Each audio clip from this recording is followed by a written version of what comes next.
Hi everyone, welcome to Podcaster Playground. This little video is going to be fun, it's going to be light, and just for the record, it's an introduction. So very quickly, I'm going to go through a list of ways you can monetize a podcast. So it is Podcaster Playground, so let's have a little fun, and I'm calling this presentation Show Me the Money. So these are my favorite options to monetize a podcast in no particular order. I will be doing deep dives on a lot of these. Where possible, I'm going to share relative cost of these, relative complexity, and relative value in terms of return on investment. So feel free to share which of these you'd like to learn more about. Your votes will determine what we teach going forward. And by the way, if you've got some favorites that I missed that you use to monetize your podcast, please share it in the comments below. We'll make sure we do a deep dive on that as well. So, in no particular order, sponsorships and advertisements are top of the list today, and just because that's where they landed. Basically, we're looking at partnering with brands to promote their products or services in your podcast episodes. This is relatively, let's say, medium difficulty, medium reward. It does usually require that you've got a pretty established audience, so this is not a beginner strategy. But if you've got small local businesses that you think would be good sponsors, reach out to them and say, "Hey, we're reaching this audience. We'd love to have you on board. Charge a little bit for your first sponsors, and then you can increase the amount you charge as you go." Number two is probably the one that is used the least, but it's the most obvious. And I can't stress this enough, it is the easiest. So it does have a slight bit of complexity in that you have to know what to look for and where to look. But there are programs out there, and Amazon is probably one of the biggest and easiest. You can get a tracking link for any product or service or product you recommend on Amazon, and Amazon will track when people click through and they'll pay you a small commission. So just to be clear, this is very little effort, very little reward. We're talking, for small products, you might make $100 or so a month. You're not going to get rich off of basic affiliate marketing, but also depending on your audience, you might be able to make more money because there are big affiliate programs for luxury high-end goods. All it takes is a little bit of imagination. My advice to you is if you're using a product and you love it, reach out to the company and see if they offer affiliate marketing. They can pay you commissions. Number three is premium content. I do this a lot. This is one of my favorites. When I'm recording a podcast anyways, I might record some bonus episodes, ad-free content, or some exclusive content only for my paid members. There are tons of sites out there where you can lock your premium content behind a paywall, and basically for a subscription fee, your audience gets behind the scenes. This one, relatively easy to do, relatively good. You can add some money to your podcast coffers, so it's a good place to start. Now, there are sites, number four, crowdfunding and donations. You can use sites like Patreon, PayPal, or Buy Me a Coffee where your listeners can support you. I use Spotify. They have it built in where people can subscribe and they can make donations, or they can pay to get that exclusive content we talked about. Relatively easy to do. It's just you need to have the way of collecting the cash. Now, number five, selling merchandise. I'm going to be honest, I haven't gone down this path yet. However, this is a path I do plan to go down. As we get more and better events, we get more and better speakers, more and better sponsors. We're going to provide some themed t-shirts, mugs, and stickers. I haven't gone down this path deeply yet. I do know for a fact there are easy ways to print out t-shirts, mugs, stickers. The challenge I've encountered right now so far is you need to have a fulfillment option. So I haven't gone down that route, but I know there's some amazing places and opportunities out there. So a little bit more complexity. We will be doing a deep dive. I will be sharing how it's going. I'll share who I'm using, what the costs are, what the rewards are. But I think there's some really promising things out there. I know Canva or Vistaprint, you can easily create branded merchandise, so we'll be exploring those.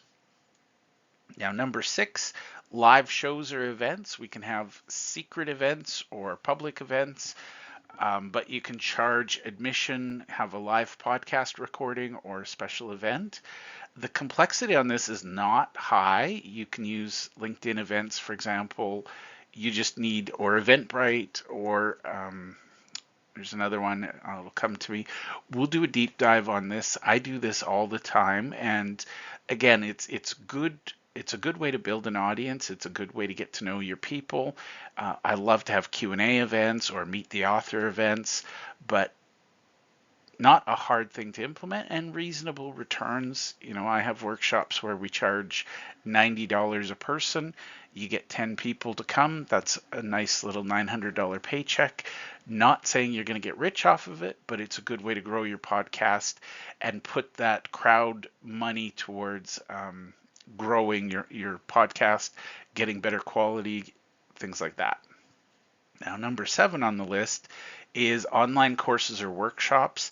I absolutely love this. I've used this methodology for over a decade now, and it's great because if you're an expert at something or if you know a bunch of experts, you can put together educational, entertaining content that's related to your podcast's theme.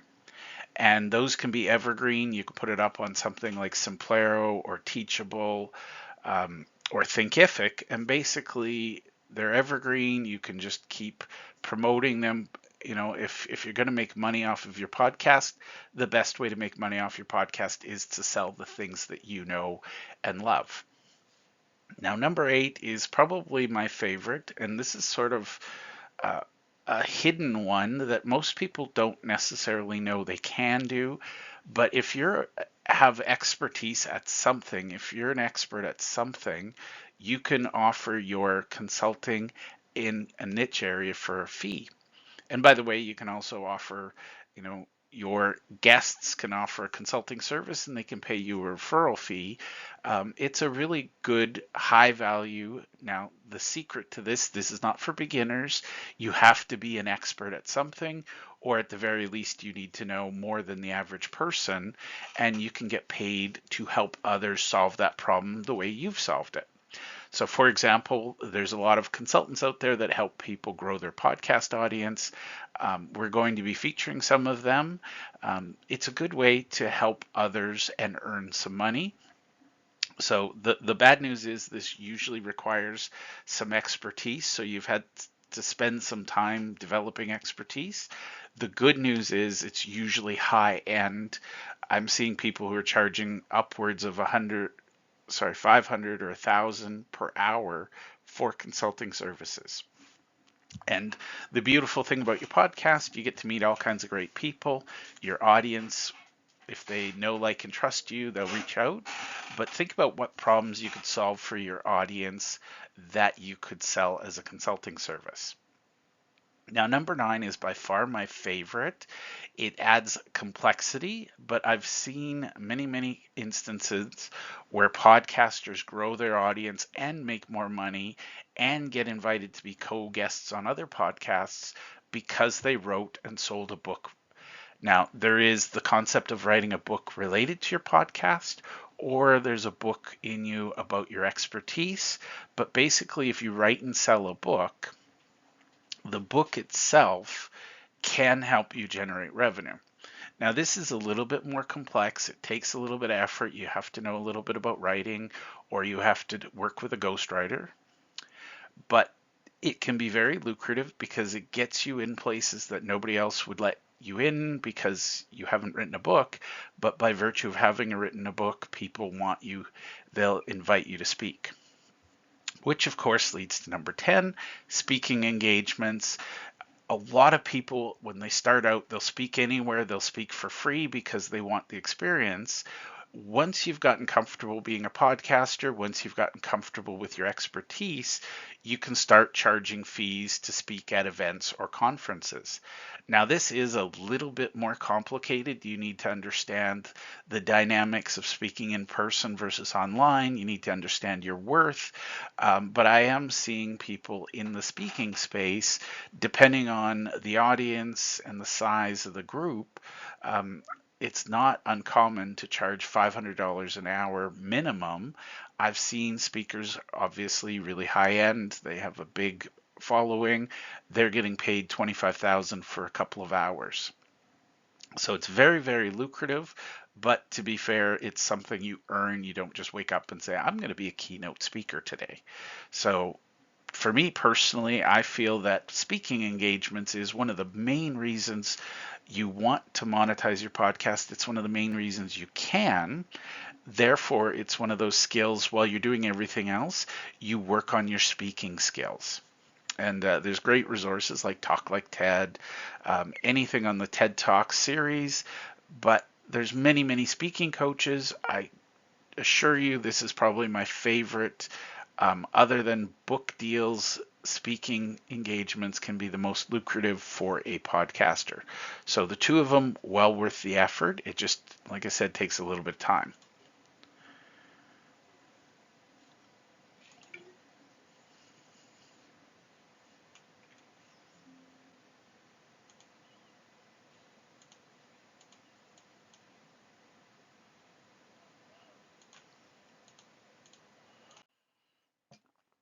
All right, this is my second list. So we have another 10, and then there's one more slide. So number one is YouTube monetization. And I'm going to go quickly through these. We'll do deep dives. But basically, if you've got enough of an audience, you can post your podcast videos on YouTube. It is one of the world's largest podcast platforms. And if you get enough traffic, you can earn money through through YouTube's partner program. Your podcast can help you. Number two is paid newsletter subscriptions. This one's pretty, oh, by the way, the YouTube one, it's very low energy, very low effort, but it takes time. So again, it's not going to get you to your goals overnight, but it's one of those things you're doing it anyways. You might as well do a little bit on YouTube and make a little bit of money. So number two is paid newsletter subscriptions. If you've got some content, you can turn your show notes into a newsletter and you can charge people a fee to be part of that and to receive that information. Number 13, or 3 on this slide, is creating an app. Basically, with the right contacts, you can develop a mobile app with features for your listeners. So, for example, you can help connect them with your sponsors. You can help them connect with resources. Now, number 4 on this list is membership sites. I believe every business, no matter who you are, no matter what you offer, you must have a membership site. It takes some creativity. It's relatively low effort, but it generates a community and it brings you some raving fans. It can be a really reliable, predictable, stable source of income. So I truly encourage all of you to do this. Every client I work with, we create a membership site. Now, number 5, syndication rights. You can sell the rights for your podcast to be broadcast on other platforms or networks. I have a lot of friends who've done this. I have not yet gone this route. I don't know exactly how complex it is, but I do know it can be lucrative. More importantly, it helps you grow your audience. So syndication rights, we're going to do a deep dive on this one. I will share my wins, I'll share my challenges, I'll share the ups, the downs, the good, the bad, the ugly.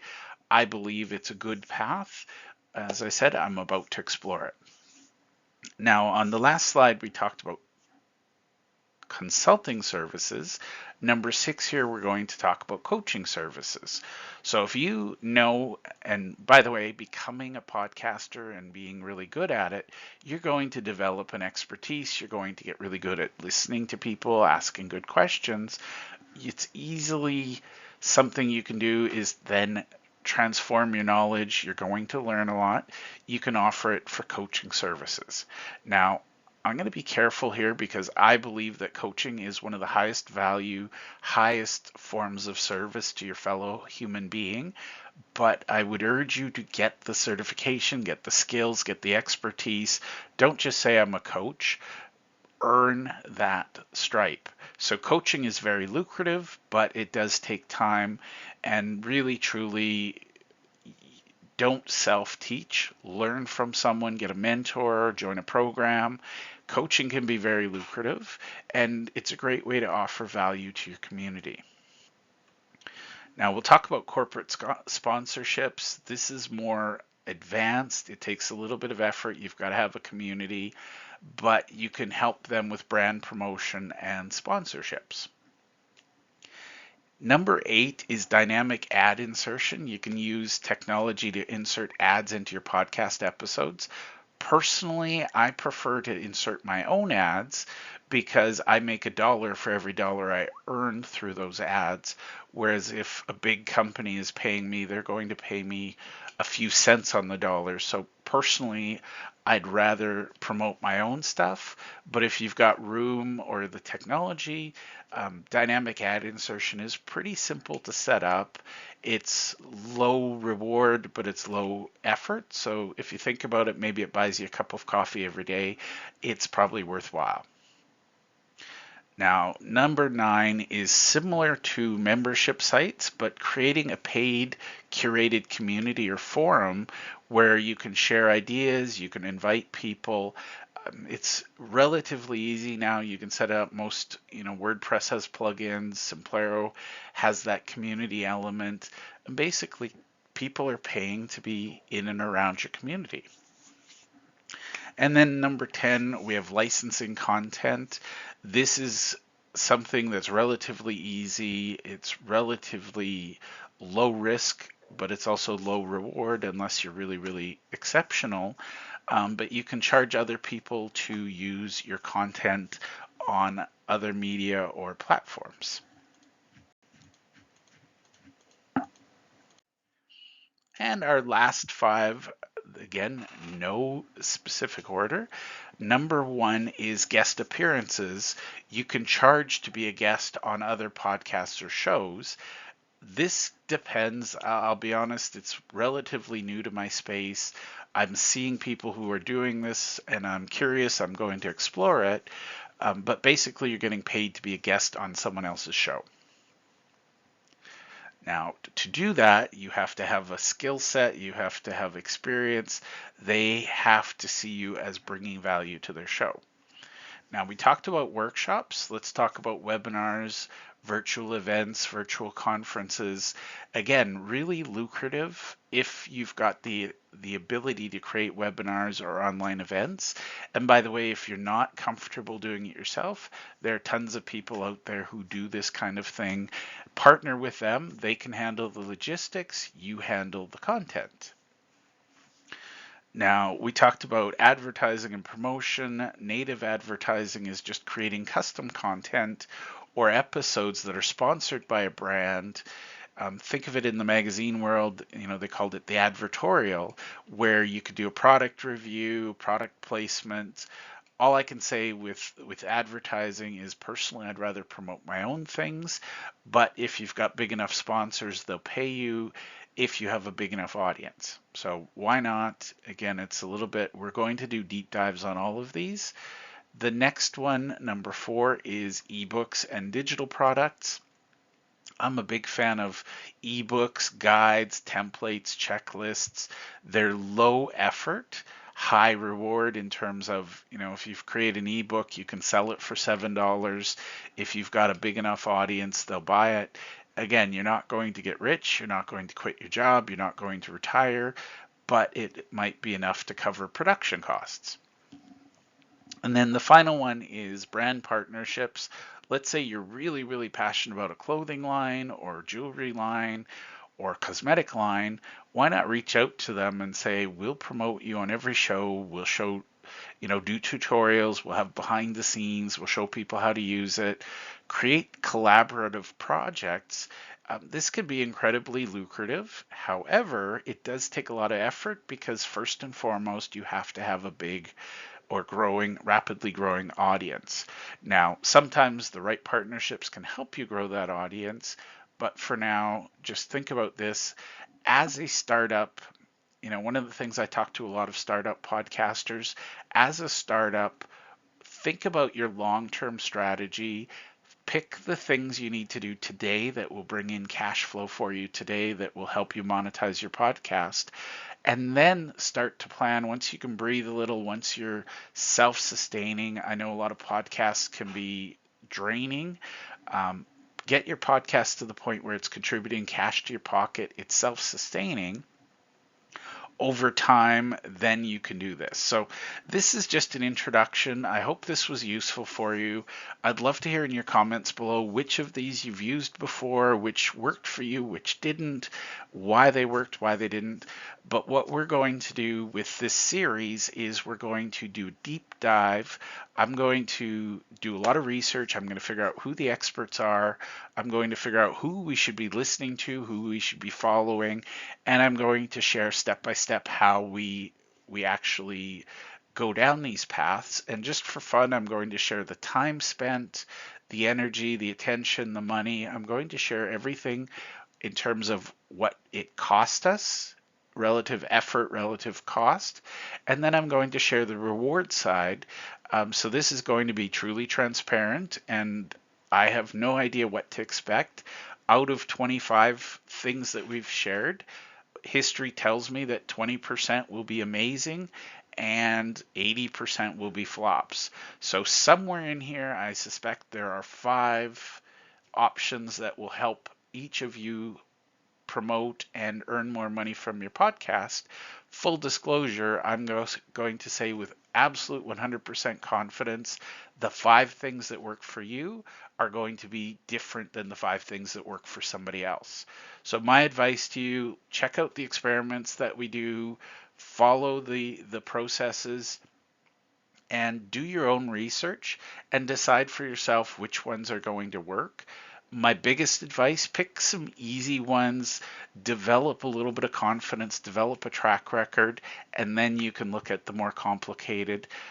But all I can say is if you don't think about how do I monetize my podcast, are you ever going to? And I hate to see it. There's so many podcasts that are started and then they vanish because they're not profitable.